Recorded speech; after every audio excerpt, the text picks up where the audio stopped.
आई माऊलीची माया, अनमोल माया, ऊन सावली सुखाची,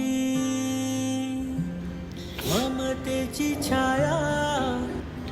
की मी माझ्या आईला शपथ देते की मी मोठा झाल्यावर तुझी काळजी घेईन, तुला सांभाळेल.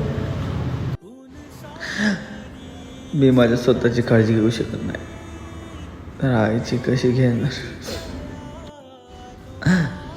लहानपणी माझी आई माझ्या मागं भाकरी घेऊन फिरायची, पण आता त्याच भाकरी मागं फिरतोय, पण ती भाकरी माझ्या नशिबात नाही.